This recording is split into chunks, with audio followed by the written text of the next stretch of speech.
Si vous avez cliqué sur cette vidéo, c'est que forcément vous avez envie ou besoin de créer une URL. Maintenant, je sais qu'il vous reste certainement quelques questions, donc vous êtes au bon endroit. On va justement aborder tout ça aujourd'hui et je vais vous expliquer comment créer votre URL rapidement en 5 étapes. Bonjour à tous, c'est Laura de l'expertcomptable.com. Ça fait maintenant 10 ans que je travaille au sein de ce cabinet tout en ligne et au quotidien, j'accompagne énormément de créateurs d'entreprises. Donc la question du statut juridique, c'est quelque chose qu'on aborde tous les jours. Et donc aujourd'hui, on va faire un focus sur le URL. Donc je vais vraiment vous expliquer ce que c'est, les 5 étapes pour pouvoir créer comme il faut et rapidement votre entreprise. Et surtout, restez bien jusqu'à la fin puisque je vais vous donner mes quelques astuces pour vraiment bien créer votre URL et puis voir si c'est vraiment adapté pour vous. Alors on commence tout de suite avec une petite définition. Qu'est-ce que c'est le URL? Donc le URL, c'est une SARL. En fait, c'est la même chose. C'est juste qu'une SARL, vous êtes au moins 2 associés. Donc une URL, c'est une SARL à associé unique. Comme c'est un petit peu long, on raccourcit et on appelle ça une URL. Donc dans ce statut, vous êtes donc le chef d'entreprise et vous êtes un gérant. Donc en URL, on est gérant majoritaire. Ce que ça signifie, c'est qu'au niveau sécurité sociale, vous allez vous inscrire auprès de la sécurité sociale des indépendants. Donc c'est la SSI. Concrètement, c'est l'URSSAF qui va gérer toutes vos cotisations, que ce soit pour la retraite, pour la protection assurance maladie, la protection sociale. Voilà, c'est vraiment l'organisme SSI qui collecte tout ça. Donc un des gros avantages de l'URL, c'est que potentiellement ça va coûter moins cher de prendre du salaire par rapport à une SASU par exemple. C'est vraiment simplifié, vous allez faire un virement du montant de rémunération que vous avez souhaité prendre. Donc c'est votre salaire net concrètement. Vous ferez un virement du compte pro vers le compte perso. De ce côté-là, il n'y a pas besoin de fiche de paye. C'est vraiment un simple virement. Il peut y avoir un ou plusieurs virements d'ailleurs dans le mois ou dans l'année. Vous faites comme vous voulez. L'URSSAF, comme il n'y a pas de fiche de paye, ils ne sont pas au courant en temps réel de ce que vous vous êtes versé. Donc on peut, si besoin, se connecter sur l'espace en ligne, URSSAF des gérants, vous vous connectez sur l'ursaf.fr et donc là vous allez pouvoir estimer vos revenus pour les informer du montant de salaire que vous êtes en train de vous verser. Mais ça, c'est pas une obligation. En fait, de base, comme ils n'ont pas l'information, ils vont vous faire payer des acomptes tous les trimestres, un petit peu forfaitairement, et puis une fois par an, quand vous ferez votre déclaration d'impôt, l'URSSAF aura l'info de combien de salaire vous avez pris sur toute l'année et ils vous feront payer certainement une régule. Donc soit ils vous remboursent si vous avez payé trop d'acomptes, soit vous payez un complément en régule. Donc en résumé, le URL, ça va être vraiment super quand on a besoin de se prendre un salaire fréquemment, on se fait un virement et puis on va payer, donc le taux de cotisation c'est 45% du salaire net qu'on paiera à l'URSSAF. Maintenant que vous savez ce que c'est une URL, je vais vous expliquer comment faire pour la créer tout simplement. Donc la première étape, c'est la rédaction de vos statuts. Effectivement, une URL c'est une société, une personne morale, donc il faut rédiger des statuts. C'est un document qui est assez long, c'est un petit peu le règlement intérieur de votre entreprise, donc vraiment il faut le rédiger avec soin et donc c'est très important parce qu'il y a beaucoup d'articles qui vont un petit peu expliquer tout le fonctionnement de l'URL, le nom qu'on a choisi, l'adresse, donc il y a beaucoup d'informations importantes dans ces statuts. L'information la plus importante, ça va être l'objet social. Alors l'objet social, qu'est-ce que c'est? C'est ce qui explique un petit peu les activités que vous allez faire. Et c'est très important puisque l'objet social va découler sur le code APE. Donc on sait qu'il y a certains chefs d'entreprise qui ont besoin d'un code APE très spécifique. Donc il faut vraiment rédiger l'objet social avec soin et que ce soit vraiment cohérent avec ce que vous voulez faire. Autre information importante, si vous avez oublié de rédiger une activité dans l'objet social, techniquement vous ne pouvez pas la facturer sur votre chiffre d'affaires. Donc c'est hyper important de vraiment prévoir assez large et prévoir toutes les activités que vous allez devoir exercer dans votre société. L'exemple que je vois souvent auprès de mes clients, l'activité principale c'est du conseil en informatique, donc on part là-dessus, sur l'objet social, et puis finalement le client s'aperçoit au bout de 6 mois qu'il doit intervenir peut-être dans une école pour donner des cours, faire de la formation, et bien là du coup comme on l'a pas prévu dans les statuts, il faut refaire les statuts, remodifier, ce qui engendre des frais, donc c'est surtout ça qui est embêtant, pour rajouter en fait la partie formation. Donc ça, c'est vraiment important d'y réfléchir, de se poser un petit peu au moment de la création pour savoir qu'est-ce qu'on aurait envie de faire maintenant et peut-être dans un moyen ou court terme. Vous le voyez, les statuts, c'est quand même assez carré et ça peut être un peu compliqué quand on n'a pas l'habitude. Donc vraiment, faites-vous accompagner. Nous, on est là pour ça, par exemple, pour vraiment vous aider à vous projeter aussi dans les activités et voilà, permettre qu'on ne se trompe pas dans l'objet social. Et puis évidemment, l'avantage, c'est qu'au moins, on rédige les statuts à votre place, donc pas de risque d'erreur. Alors, on va passer maintenant à la deuxième étape, qui n'est autre que le dépôt du capital social. Donc effectivement, il faut choisir un montant de capital. Ça, c'est la première partie. Donc le capital, c'est vraiment l'image que vous donnez aussi à vos tiers, à vos clients, à vos fournisseurs, potentiellement à la banque. Donc c'est quand même important.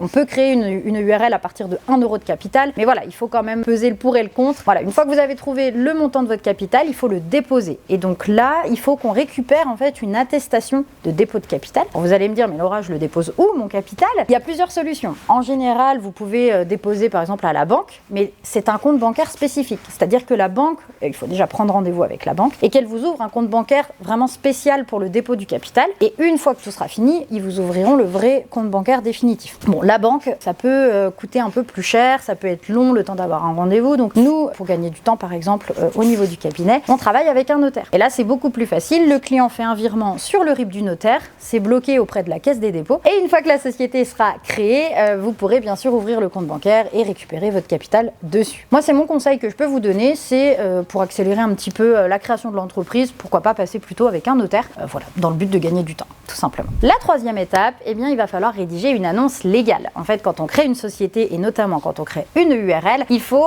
rédiger un article dans un journal officiel. Donc vous pouvez ouvrir souvent le journal chez vous, vous verrez, il y a une page annonce légale. Et donc, il faut résumer un petit peu les informations légales de l'entreprise pour prévenir qu'on va créer cette entreprise. Donc, c'est payant, malheureusement, ça c'est le petit bémol. Il va falloir payer voilà, le journal pour pouvoir publier l'annonce. Et surtout, ce qui est important, c'est récupérer la publication. En fait, on a une attestation qui justifie qu'on a bien fait le dépôt de l'annonce légale. Donc ça, sans ce document-là, on ne pourra pas aller plus loin. Il faut vraiment le faire. C'est vraiment nécessaire. Et alors, le prix, ça peut varier en fait en fonction de ce qu'on a mis dans les statuts, si l'objet social est plus ou moins long. Mais voilà, il faut compter à peu près entre 150 et 200 euros pour une annonce légale. En étant accompagné, par exemple, par notre cabinet, nous, c'est vrai que comme on fait beaucoup de création d'entreprise, on travaille qu'avec un seul annonceur légal. Et donc, on a réussi à négocier des tarifs. Donc voilà, l'annonce légale est un petit peu moins chère en passant par nous, puisqu'on a toujours le même annonceur. Alors, la quatrième étape, ça va être de constituer tout le dossier de création, donc on va rajouter les deux attestations qu'on a vues, pour le dépôt du capital, pour l'annonce légale.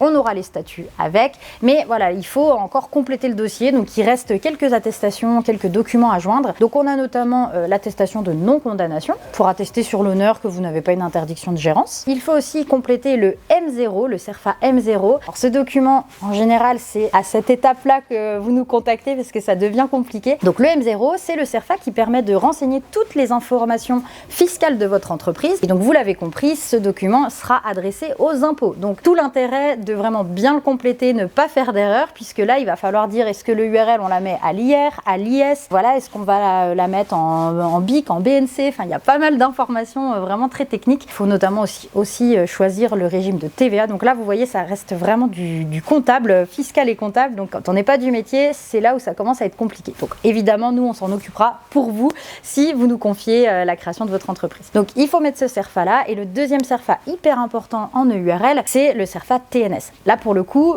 tout aussi important puisque c'est votre inscription à l'URSSAF. Concrètement, ce document-là va permettre d'être envoyé à l'URSSAF et que vous soyez correctement affilié. Donc, je vous le rappelle, l'URSSAF, c'est pour votre protection sociale. Donc, quand vous allez vous rendre chez votre médecin, il faut que vous soyez remboursé. Donc, c'est très important ce document. Et donc là, pareil, on s'en occupera, mais effectivement, il faut renseigner toutes les informations sociales vous concernant. Et notamment dans ce document, ce qui peut être très important et donc à faire bien attention de ne pas se tromper. Si vous avez des enfants à rattacher, c'est sur ce document qu'il va falloir le préciser. Puisqu'on le sait, quand les enfants sont mineurs, souvent ils sont rattachés sur la carte vitale des parents. Donc là, si c'est votre cas, il ne faut vraiment pas se tromper puisqu'il faudra le dire dans ce CERFA TNS. Il vous restera le dernier document pour le greffe, en fait, c'est la déclaration des bénéficiaires effectifs. Donc là, c'est un petit peu technique, mais c'est pour un petit peu justifier de qui détient les parts de votre URL. Document obligatoire qu'il faudra déposer au greffe et qui est également payant. Donc là, c'est des frais qui sont plutôt fixes, on est autour de 60 € à peu près entre l'inscription au greffe et la déclaration des bénéficiaires effectifs. Et bien on arrive à la 5e et dernière étape. Une fois que tout ce dossier est constitué et qu'il est complet, il va falloir le déposer à l'INPI. Donc c'est la nouvelle plateforme qui a été mise en place pour pouvoir recenser toutes les formalités. Donc c'est l'INPI qui collecte tous ces documents-là et qui va faire un petit peu le nécessaire auprès de tous les organismes, puisqu'il y a un document pour l'URSSAF, un document pour les impôts, un document pour le greffe. Donc voilà, c'est plus facile. L'INPI recense tout. On dépose ça en ligne avec une signature électronique bien spécifique. Et ensuite, il faut qu'on attende tout simplement le CABIS. Donc le CABIS, là c'est l'étape ultime, hein, c'est que votre société est créée, on ne peut plus faire machine arrière. Vous aurez votre numéro sirène sur ce CABIS. Et donc le CABIS, il faudra à ce moment-là l'envoyer à pas mal de vos partenaires, hein, notamment le premier partenaire avec qui vous allez travailler, c'est la banque. Ils vont vous le demander pour pouvoir ouvrir le compte bancaire définitif. Et puis bien évidemment, si vous aviez déposé le capital auprès du notaire, à ce moment-là, le notaire, vous lui transmettrez votre RIB et il vous libérera donc le capital. Comme je vous l'avais promis, je vais vous donner quand même mes quelques astuces pour pouvoir que tout se passe comme il faut et que ça puisse faciliter en tout cas la création de votre URL. Alors comme vous l'avez vu, première astuce, bien évidemment, c'est de passer par nous. Mais pourquoi? Parce qu'en fait, on va vous avancer les frais. Comme je vous l'ai dit, il y a des frais pour l'annonce légale, qu'on a d'ailleurs négocié avec notre annonceur, et il y a des frais pour le greffe. Donc ça, c'est les frais incompressibles, c'est les frais obligatoires. Et c'est vrai que si vous faites votre création tout seul, vous allez devoir déjà les payer de votre poche finalement. Donc ça vous fait déjà verser de l'argent alors que l'entreprise n'est pas encore créée. Donc nous, on a une philosophie un peu différente. On vous avance les frais de tiers et donc ça sera refacturé à votre société. De cette manière, c'est l'entreprise qui nous remboursera les frais et pas vous. Mais ce ne sera pas quelque chose que vous payerez avec votre argent perso, puisque nous, ça va être ponctionné du capital par exemple. Vu que vous aurez versé votre capital, le capital sera arrivé sur le compte bancaire.